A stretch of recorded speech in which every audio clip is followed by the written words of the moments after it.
All right. So one of Sherlock's, this is called the Hound of the Baskervilles. One of Sherlock Holmes' defects, if indeed one may call it a defect, was that he was exceedingly loath to communicate his full plans to any other person until the instant of their fulfillment. Partly it came, no doubt, from his own masterful nature, which loved to dominate and surprise those who were around him. Partly also from his professional caution, which urged him never to take any chances. The result, however, was very trying for those who were acting as his agents and assistants. I had often suffered under it, but never more so than during that long drive in the darkness. The great ordeal was in front of us. At last we were about to make our final effort, and yet Holmes had said nothing, and I could only surmise what his course of action would be. My nerves thrilled with anticipation when at last the cold wind upon our faces and the dark, void spaces on either side of the narrow road told me that we were back upon the moor once again. Every stride of the horses and every turn of the wheels was taking us nearer to our supreme adventure. So, they have a plan. They know what they're about to, well, at least Sherlock Holmes knows what they're going to do. But Watson has no idea because Sherlock Holmes, how he works, he does not tell him what he's about to do. He just surprises him with it. That's kind of annoying. How many of y'all like surprises? 2 people, maybe 3. All right? Not very many people like surprises in this way. Did not know what they're going to do. Our conversation was hampered by the presence of the driver of the hired wagonette, so that we were forced to talk of trivial matters when our nerves were tense with emotion and anticipation. It was a relief to me, after that unnatural restraint, when we at last passed Franklin's house and knew that we were drawing near to the hall and to the scene of action. We did not drive up to the door, but got down near the gate of the avenue. The wagonette was paid off in order to return to Coombe Tracy forthwith, while we started to walk to Mary Pippet House. So they stop in the side of the road right here, and they start walking to the Mary Pippet House instead of driving up to it. So they get out and stop. They get out to walk.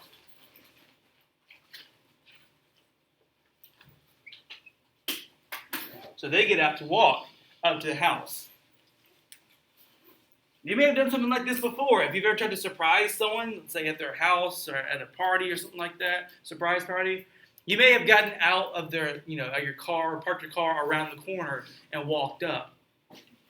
We've all kind of, we can attach this to something very modern day as well.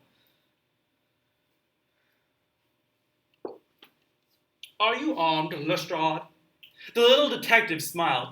As long as I have my trousers, I have a hip pocket. And as long as I have my hip pocket, I have something in it. Good, my friend, and I are also ready for emergencies. You're mighty close about this affair, Mr. Holmes. What's the game now? A waiting game. So, they are there now. Lestrade is packing. Okay, we know Dr. Watson's packing. He has his revolver. And Holmes says that he is prepared as well. So all these characters are ready for something to happen. Now they just have to literally wait until it can start. I'm sure some of y'all have been in a football game, a soccer game, any type of game that you've done, sports, plays, anything like that, where you just have to wait. You get ready, you practice, you're sitting there, and you just have to wait for it to start. That's where they're at now. They're just waiting for the action to start. My word, it does not seem a very cheerful place, said the detective with a shiver, glancing round him at the gloomy slopes of the hill and at the huge lake of fog which lay over the Grimpen Mire. I see the lights of a house ahead of us. That is Mary Pippet House, and the end of our journey. I must request you to talk on tiptoe and not to talk above a whisper.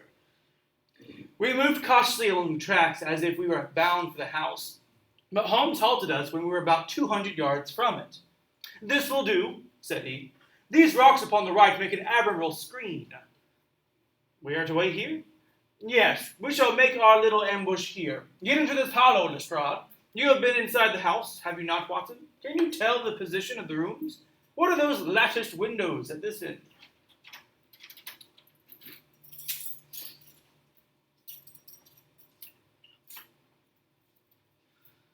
I think they are the kitchen windows. And the one beyond, what shines so brightly? That is certainly the dining room. The blinds are up. You know the lie of the land best. Creep forward quietly and see what they are doing. But for heaven's sake, don't let them know that they are watched. So right here, we're going to have Watson is going to be creeping up to the house so that he can really see what's going on. So Watson goes forward. As it says, creeps we'll use.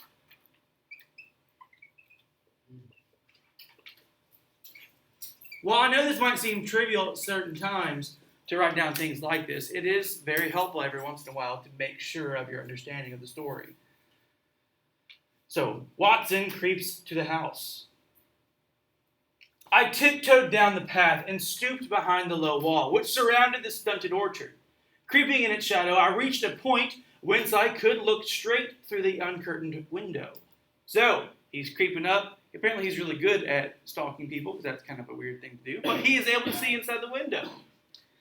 There were only two men in the room, Sir Henry and Stapleton. They sat with their profiles towards me on either side of the round table. Both of them were smoking cigars, and coffee and wine were in front of them. Stapleton was talking with animation, but the baronet looked pale and distrait. Perhaps the thought of that lonely walk across the ill-omened moor was weighing heavily upon his mind. So remember, if you remember reading chapter 13, he was supposed to travel to their house, the Mary Pippin house, in a wagon, and then he was supposed to walk back through the moor. So that is weighing on him, that idea of walking back because of his family curse and all that stuff. It's really freaking him out. As I watched them, Stapleton rose and left the room, while Sir Henry filled his glass again and leaned back in his chair, puffing at a cigar. I heard the creak of a door and the crisp sound of boots upon gravel. The steps passed along the path on the other side of the wall, under which I crouched. Looking over, I saw the naturalist pause at the door of an outhouse in the corner of the orchard. A key turned in a lock, and as he passed in there was a curious scuffing noise from within. He was only a minute or so inside, and then I heard the key turn once more, and he passed me and re-entered the house. I saw him rejoin his guests, and I crept quietly back to where my companions were waiting to tell them what I had seen. What do you do in an outhouse? Use the bathroom. Okay, that's what an outhouse is. In this time period, some houses didn't have restrooms inside because plumbing. They didn't have some of that. So they had instead a separate little tiny house. It was like a little shack that they would use the restroom in. All right, with a hole underneath it. You can guess what happens.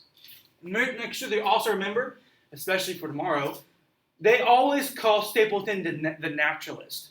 He is always the person outside on the moor. He's always out in nature. All right, make sure you remember that for tomorrow. You say, Watson, that the lady is not there? Holmes asked when I had finished my report. No. Where can she be then, since there is no light in any other room except the kitchen?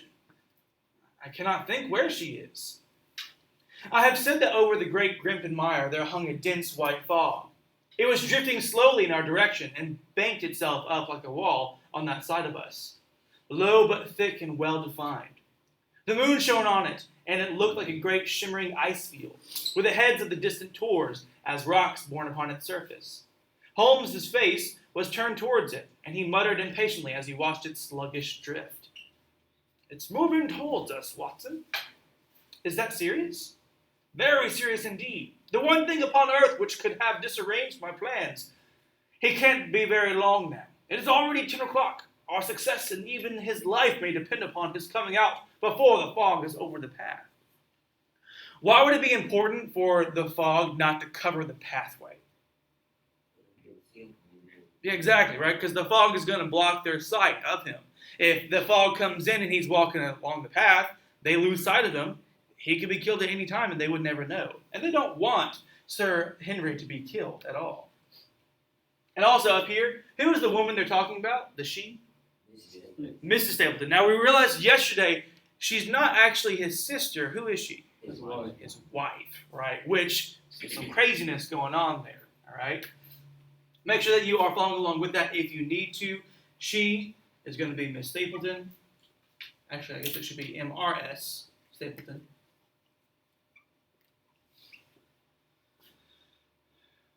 The night was clear and fine above us. The stars shone cold and bright, while a half moon bathed the whole scene in a soft, uncertain light. Before us lay the dark bulk of the house, its serrated roof and bristling chimneys, hard outlined against the silver-spangled sky. Broad bars of golden light from the lower windows stretched across the orchard and the moor. One of them was suddenly shut off. The servants had left the kitchen.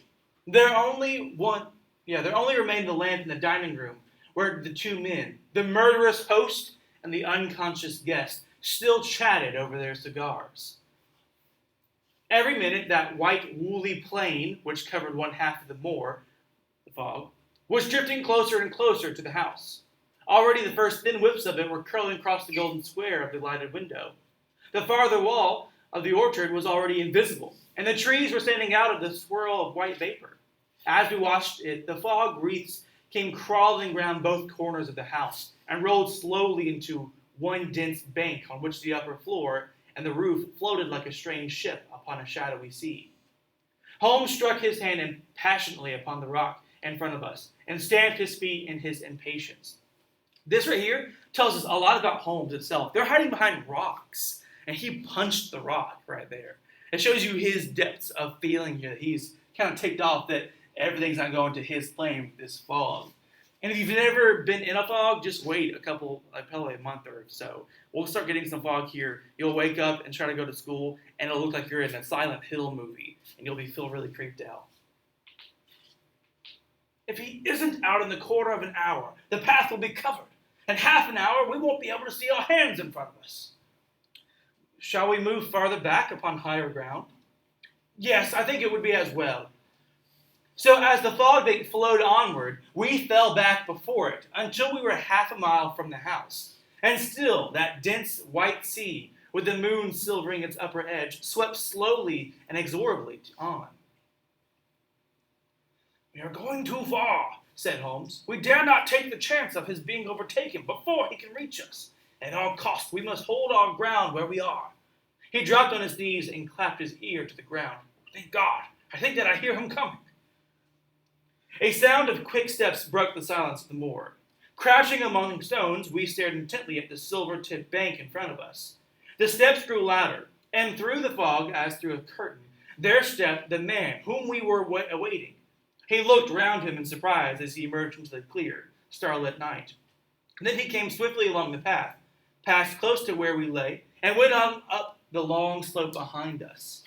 So he finally leaves the fog. We see our man, Sir Henry. He is safe, and he realizes he's out of the fog. He goes, "Oh, okay," and he starts walking up the hill while they are hiding on the bottom of the hill there. All right, so he passes them.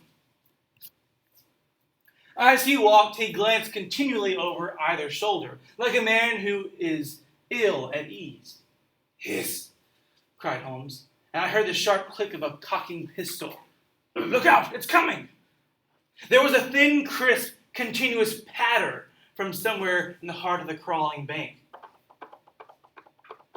The cloud was within 50 yards of where we lay, and we glared at it, all three, uncertain what horror was about to break from the heart of it.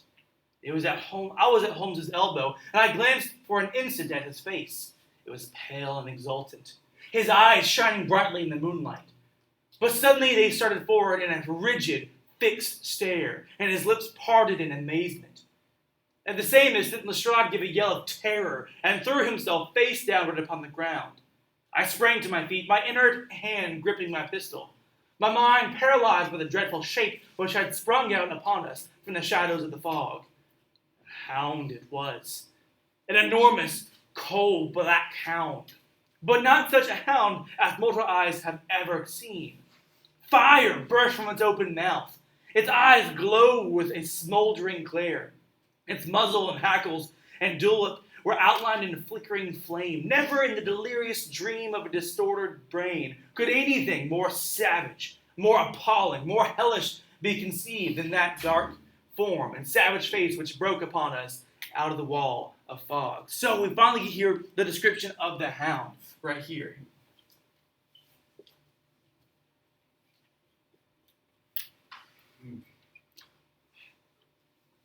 Now, the description that we get is very out of this world. It's very supernatural here. The hound is enormous, as it says. Have you ever seen a gigantic dog? They're not super uncommon, but dogs can get pretty stinking large. Heck, my family had a Great Dane. They can get pretty big, all right? If one's trying to attack you, they can be pretty terrifying. Aren't most service dogs pretty big, too? Service dogs? Mm-hmm. Some of them, yeah. They're usually like the larger breed dogs, like 50 to 80 pounds. Mm-hmm. Yeah. But here's the thing, though. They didn't describe this as a small, like, normal dog, like the spaniel at the beginning of the book, right? That was just like a little, like, 30-pound dog, right? Heck, even like a pit bull, the biggest they get is like 80 pounds at most. This dog, though, must be massive. It says it's enormous and coal-black hound. With long bounds, the huge black creature was leaping down the track, following hard upon the footsteps of our friend. So paralyzed were we by the apparition that we allowed him to pass before we had recovered our nerve. Then Holmes and I both fired together, and the creature gave a hideous howl, which showed that one at least had hit him. He did not pause, however, but bounded onward. Far away on the path we saw Sir Henry looking back, his face white in the moonlight, his hands raised in horror, glaring helplessly at the frightful thing which was hunting him down. But that cry of pain from the hound had blown all our fears to the winds. If he was vulnerable, he was mortal, and if we could wound him, we could kill him. Never have I seen a man run as Holmes ran that night. I am reckoned fleet of foot, but he outpaced me as much as I outpaced the little professional. In front of us, as we flew up the track, we heard scream after scream from Sir Henry, and the deep roar of the hound. I was in time to see the beast spring upon its victim, hurl him to the ground, and worry at his throat. If any of you have ever played like video games like Call of Duty or anything like that, whenever you get to call dogs as your kill streak reward or something like that, you have seen something like this. They will go and attack people, or you can see it online as well. But the next instant, Holmes had emptied, not just one, 5 barrels of his revolver into the creature's flank. With a last howl of agony and a vicious snap in the air, it rolled upon its back, 4 feet pawing furiously, and then fell limp upon its side. I stooped, panting, and pressed my pistol to the dreadful shimmering head, but it was useless to press the trigger. The giant hound was dead. This thing took at least 6 shots. So yeah, I'm glad it's dead after 6 shots of a gun. I'm telling you, just 1 shot would probably kill me. Half a shot would kill me, let alone 6. Sir Henry lay insensible where he had fallen. We tore away his collar. Think about it. If you were just got attacked by a dog, a massive giant hound, you'd probably be insensible. You would have no senses. All right, you'd be acting crazy. We tore away his collar, and Holmes breathed a prayer of gratitude when we saw that there was no sign of a wound, and that the rescue had been in time. Already our friend's eyelids shivered, and he made a feeble effort to move. Lestrade thrust his brandy flask between the baronet's teeth, and 2 frightened eyes were looking up at us. "My God," he whispered. "What was it? In heaven's name, what was it?" "It's dead, whatever it is," said Holmes. "We've laid the family ghost once and forever." In mere size and strength, it was a terrible creature which was lying stretched before us. It was not a pure bloodhound, and it was not a pure mastiff, but it appeared to be a combination of the two. Gaunt, savage, and as large as a small lioness. Even now, in the stillness of death, the huge jaws seemed to be dripping with a bluish flame, and the small, deep-set, cruel eyes were ringed with fire. I placed my hand upon the glowing muzzle, and as I held them up, my own fingers smoldered and gleamed in the darkness. So, this dog is dead. It's massive. It's described right here as not a pure bloodhound and not a mastiff, not a pure mastiff as well.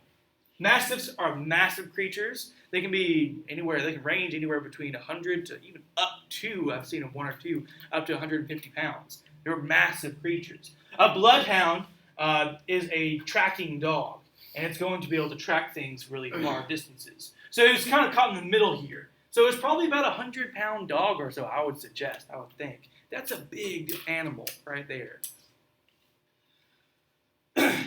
Also, notice that its description here. It's gaunt, savage, and as large as a small lioness. The big parts right here that we're going to want are gaunt and savage.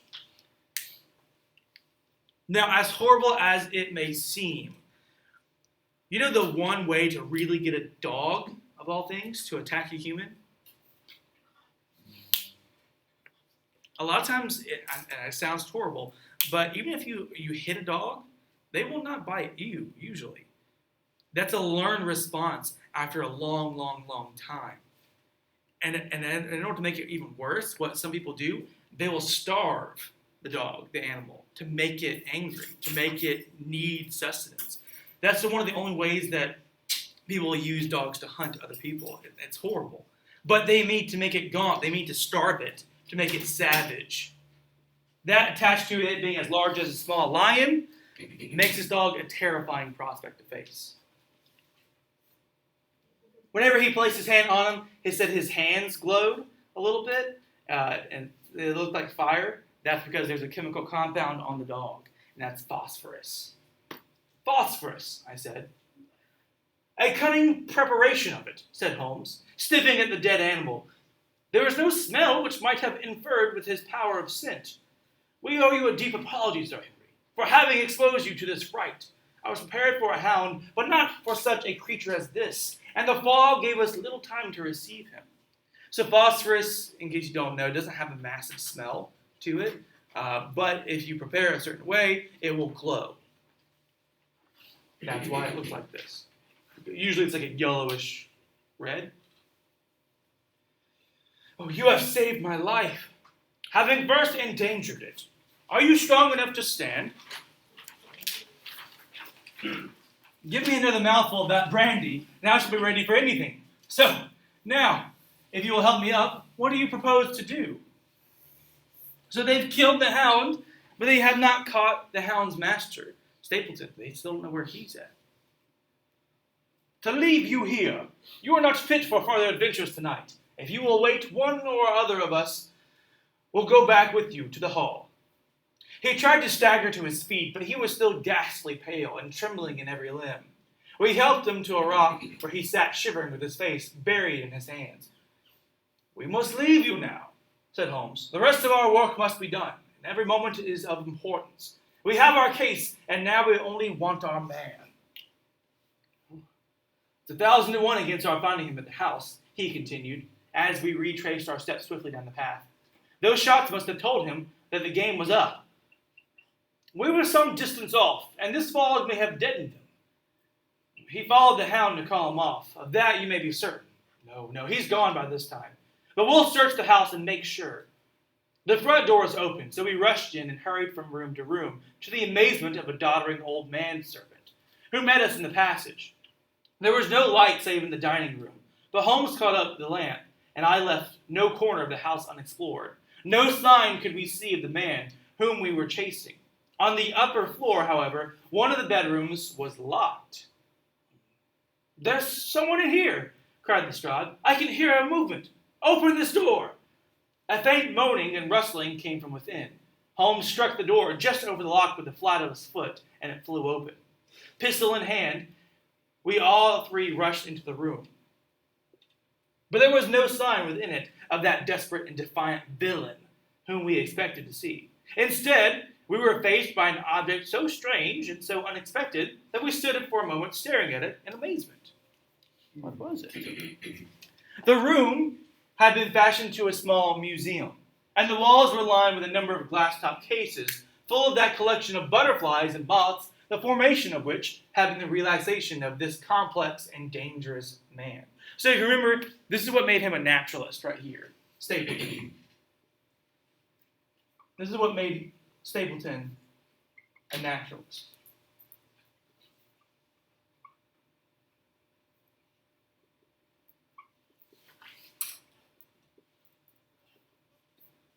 This collection, this small little museum, is how he kind of sold this. By having these cages full of butterflies and moths and things like that, it sold him as a naturalist of someone who is only there because he is wanting to explore and understand nature. In the center of this room was an upright beam, which had been placed at some period as a support for the old worm-eaten bulk of timber which spanned the roof. To this post, a figure was tied, so swathed and muffled in the sheets which had been used to secure it, that one could not for the moment tell whether it was that of a man or a woman. One towel passed around the throat and was secured to the back of the pillar. Another covered the lower part of the face, and over it 2 dark eyes full of grief and shame, and a dreadful questioning stared back at us. So, they have this figure who is literally wrapped up, tied to this pole. You can only see its eyes, because it's just sitting there. In a minute we had torn off the gag, unswathed the bonds, and Miss Stapleton sank upon the floor in front of us. As her beautiful head fell upon her chest, I saw the clear red wheel of a whiplash across her neck, of all places, of all things. A whiplash is a small, tiny whip that you would use to whip a horse, right, to make it go. You see it on wagons that go like that. It's a whiplash. So they see this not on a usual if someone was whipping someone else, they'd probably get a welt on the back or something. They see it on her neck, which is horrible. "The brute!" cried Holmes. "Here, Lestrade, your brandy bottle. Put her in the chair. She has fainted from ill usage and exhaustion." She opened her eyes again. Is he safe?" she asked. "Has he escaped?" "He cannot escape us, madam." No, I did not mean my husband. Sir Henry, is he safe?" "Yes." "And the hound?" "It is dead." She gave a long sigh of satisfaction. I made that noise because obviously her throat should be hurting here. Thank God. Oh yes, this villain. See how he has treated me." She shot her arms out from her sleeves, and we saw with horror that they were all molted with bruises. "But this is nothing. It is my mind and soul that he has tortured and defiled. I could endure it all, ill usage, solitude, a life of deception, everything, as long as I could still cling to the hope that I had his love. But now I know that in this also I have been his dupe and his tool." She broke into passionate sobbing as she spoke. So we see here that she has really been kept captive by this man, Stapleton. "You bear him no goodwill, madam," said Holmes. "Tell us where we shall find him. If you have ever aided him in evil, help us now and so atone or make right." Atone is kind of an older word. Most people, y'all's age, might not get that one, but it means to make right. Make right a wrong. Atone, be forgiven, repent. All these words kind of attach themselves to atone. Make right a wrong. "There's but one place where he can have fled," she answered. "There's an old tin mine on an island in the heart of the mire. It was there that he kept his hound, and there also he had made preparations so that he might have a refuge. That is where he would fly." So remember the bog, the mire, is like a marsh. It's disgusting. It's all muddy. There are places of quicksand everywhere. But apparently there's this island in the middle, which he would know because he's a naturalist. He studies this more. And that's where he has kept all this, the hound, and where he's kept the old tin mine. Apparently that used to be there. And that's kind of like his fallback position. The fog bank lay like white wool against the window. Holmes held the lamp towards it. "See," said he, "no one could find his way into the Grimpen Mire tonight." She laughed and clapped her hands. Her eyes and teeth gleamed with fierce merriment. "He may find his way in, but never out," she cried. "How can he see the guiding wands tonight? We planted them together, he and I, to mark the pathway through the mire. Oh, if I could only have plucked them out today, then indeed you would have had him at your mercy." So this is a pretty common thing at night sometimes, especially if you're walking at night. If there's a trail, they'll mark the trail with little sticks, usually with like a reflective surface on them so you can see them from a far distance. That way you can actually follow the track without getting lost. That's what they've done in this place too. You can see this sometimes in woods. They'll have little flags on them. Sometimes they'll be red, so they'll stand off from the green trees and foliage. It was evident to us that all pursuit was in vain until the fog had lifted. Meanwhile, we left Lestrade in possession of the house, while Holmes and I went back with the baronet to Baskerville Hall. The story of the Stapletons could no longer be withheld from him, but he took the blow bravely when he learned the truth about the woman whom he had loved. But the shock of the night's adventures had shattered his nerves, and before morning he lay delirious in a high fever under the care of Dr. Mortimer.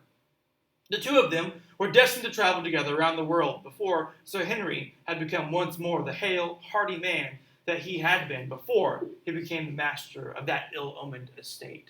So we actually get a little bit of what's going to happen to Sir Henry. Sir Henry,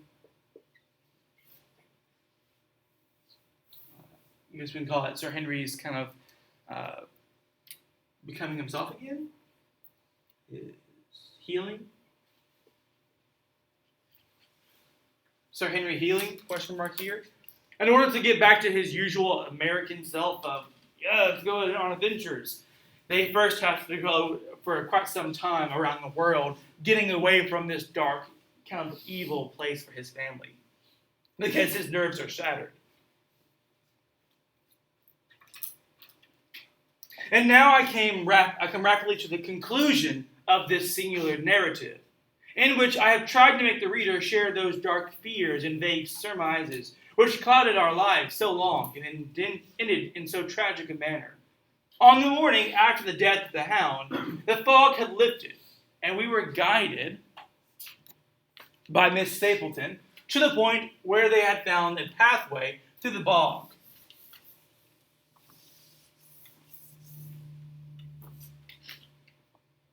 It helped us to realize the horror of this woman's life when we saw the eagerness and joy with which she laid us on her husband's track. We left her standing upon the thin peninsula of a firm, peaty soil which tapered out into the widespread bog. From the end of it, a small wand planted here and there showed where the path zigzagged from tuft to tuft of rushes among those green-scummed pits and foul quagmires which barred the way to the stranger. Rank reeds and lush, slimy water plants sent an odor of decay and a heavy, miasmatic vapor into our faces, while a false step plunged us more than once, thigh-deep, into the dark, quivering mire, which shook for yards in soft undulations around our feet. Its tenacious grip plucked at our heels as we walked, and when we sank into it, it was as if some malignant hand was tugging us down into those obscene depths. So grim and purposeful was the clutch in which it held us. So they're walking through this bog, and every once in a while, when they step off the path just barely, they sink, it says, to their thighs just about. Have any of you ever been walking in mud and sunk? One person? Anyone else? This happened to my wife last year, actually. She was going out into this emptied pond and to try to get something from the middle of the pond, and she did one wrong step, and she went to her stomach in mud, and she had to swim in mud out of the pond. It was not a fun time, but this happens, especially if you step in mud that's too far, you'll sink down into it. Once only we saw a trace that someone had passed that perilous way before us. From amid a tuft of cotton grass which bore it up on the slime, some dark thing was projecting. Holmes sank to his waist as he stepped from the path to seize it, and had we not been there to drag him out, he could never have set his foot upon firm land again. He held an old black boot in the air. Myers Toronto was printed on the leather inside. Where's Toronto? It's in Canada, right? So it's in North America.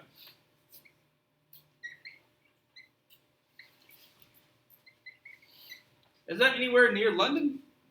No, not in any way. Who do we know who is from North America, though? Sir Henry is from North America. He says that he's a Canadian. All right, well, that he's American living in Canada.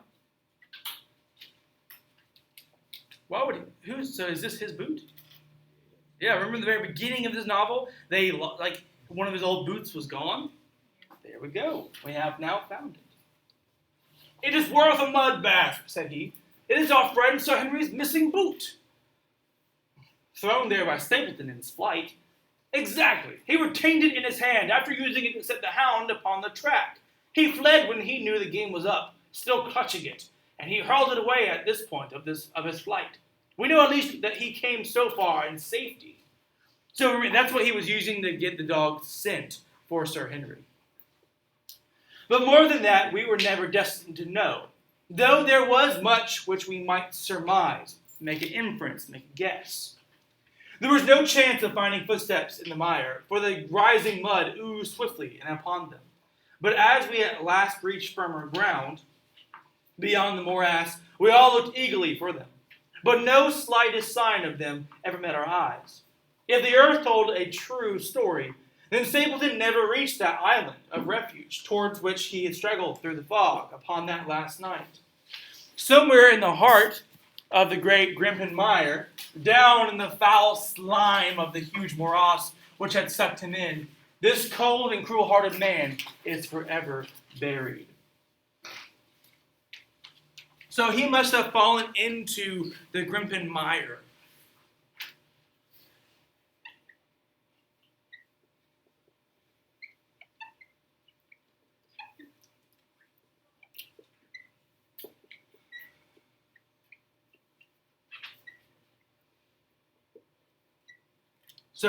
That's telling he must have fallen into the Grimpen mire because they have no other thing for him. When they go to the camp, they can't find him. There's no traces of him. So at some point in between losing the boot, as he threw it away, and getting to safety in the middle of the Grimpen mire, that island he was running to, he must have found his death somewhere late at night. It was super foggy. He could barely see in front of him. So he just, a simple step off the track, he probably would have fallen in and could have died there. Many traces we found of him in the bog-gripped island, where he had hid his savage ally. A huge driving wheel and a shaft half filled with rubbish showed the position of an abandoned mine. Beside it were the crumbling remains of the cottages of the miners, driven away no doubt by the foul reek of the surrounding swamp. In one of these, a staple and chain, with a quantity of gnawed bones, showed where the animal had been confined. A skeleton, with a tangle of brown hair adhering to it, lay among the debris. Adhere means stick to something. "A dog," said Holmes. "By Jove, a curly-haired spaniel. Oh, poor Mortimer will never see his pet again." So we see the hound ended up eating the spaniel. Because remember, the spaniel was lost on the moor. And now we have found it. It's leftovers. "Well, I do not know that this place contains any secret which we have not already fathomed. He could hide his hound, but he could not hush its voice, and hence came those cries, which even in daylight were not pleasant to hear. On an emergency, he could keep the hound in the outhouse at Marypit, but it was always a risk, and it was only on the supreme day which he regarded as the end of all his efforts that he dared do it. This paste in the tin is no doubt the luminous mixture with which the creature was daubed, the phosphorus paint. It was suggested, of course, by the story of the family hellhound, and by the desire to frighten old Sir Charles to death. No wonder the poor devil of a convict ran and screamed, even as our friend did, and as we ourselves might have done when we saw such a creature bounding through the darkness of the moor upon his track. It was a cunning device, for apart from the chance of driving your victim to his death, what peasant would venture to inquire too closely into such a creature should he get sight of it? As many have done upon the moor. I said it in London, Watson, and I say it again now, that never yet have we helped to hunt down a more dangerous man than he who is lying yonder. He swept his long arm towards the huge malted expanse of green-splotched bog, which stretched away, until it merged into the russet slopes of the moor. So he said, there is no other evil man we've ever caught that's more evil than this guy, wherever that guy's body is now, because we do know he must have died somewhere in the moor. Just like, if you remember, chapter 8, I believe, whenever they watched a pony fall into the moor and die, now it's going to happen to this guy himself. That's all of chapter 14 right there, ladies and gents. I want to help you out understand just one more thing with chapter 15, if you go into the next little bit. Now, if you remember correctly, Dr. Watson is writing all of these. He's our narrator throughout the entire story. But he's not writing during the action. He is writing from the future, writing about his past. That's why everything's in the past tense, okay? So this would be like you writing about your school year last year. That's kind of what he's doing. So make sure you're remembering that as we go along. It was the end of November, and Holmes and I sat upon a raw and foggy night on either side of a blazing fire in our sitting room in Baker Street. Since the tragic upshot of our visit to Devonshire, he had been engaged in two affairs of the utmost importance, in the first of which he had exposed the atrocious conduct of Colonel Upwood in connection with the famous card scandal of the Non-Peril Club, while in the second he had defended the unfortunate Monsieur Montpensier from the charge of murder which hung over her in connection with the death of her stepdaughter. Belle Carrière. I'm not good with French names. The young lady who, as it will be remembered, was found 6 months later alive and married in New York. So there have been multiple cases in between when Watson was writing this and when it actually happened. So Sherlock Holmes is no longer really thinking about this too much. So just make sure that you're aware of that. I really thought that this paragraph could get confusing if you read it by yourself. So some time has passed.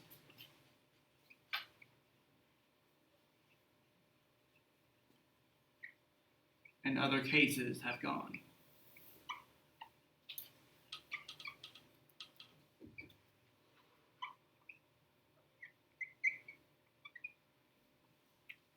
Sherlock Holmes is not a guy to sit there and stew in his own juices for a little while and just think about one issue for a few months. After he's finished solved one crime, he'll go immediately to the next, and the next, and the next. He's like a drug addict, which in fact he is. He is a coke and heroin addict. So, some cases have already gone by. All the details of the case have already been written down. And so now we have Watson, as a retrospection, thinking about his past, about this happened, this case, writing everything down. My friend was in excellent spirits over the success, which had attended a succession of difficult and important cases, so that I was able to induce him to discuss the details of the Baskervilles mystery. I had waited patiently for the opportunity, for I was aware that he would never permit cases to overlap, and that his clear and logical mind would not be drawn from its present work to dwell upon memories of the past.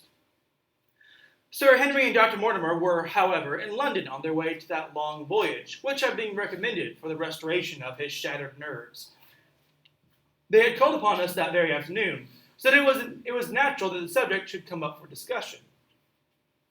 "Oh, the whole course of events," said Holmes, "from the point of view of the man who called himself Stapleton, was simple and direct, although to us, who had no means at the beginning of knowing the motives of his actions, and could only learn part of the facts, it all appeared exceedingly complex. I had the advantage of 2 conversations with Mrs. Stapleton, and the case has now been so entirely cleared up that I am not aware that there is anything which has remained a secret to us. You'll find a few notes upon the matter under the heading B in my index list of cases. Perhaps you would kindly give me a sketch of the course of events from memory." So now we're going to get a sketch, as it says, of events from Sherlock Holmes himself, of everything that's happened in this case. All this is just clearing up our knowledge and making sure we have everything. So there's no difficult part of this chapter, it's just getting it done. And so we have just about 30 more minutes that we have in class, and we have about 30 more minutes that you have to finish reading this. Since there's nothing too difficult to read and understand, I want you to read this and understand it yourself. All right? So I'm not going to play anything up on the board, no narrator voice or anything like that. I will not read the rest of it to you. I just want to make sure that chapter 15 started off with you knowing that this is him writing in retrospection, writing about his past. All right? So ladies and gents, go ahead and finish reading chapter 15. Once you get done, there'll be a small little poll on theme, what you think the theme of the story is. All right? So ladies and gents, go ahead and start off finishing up reading chapter 15.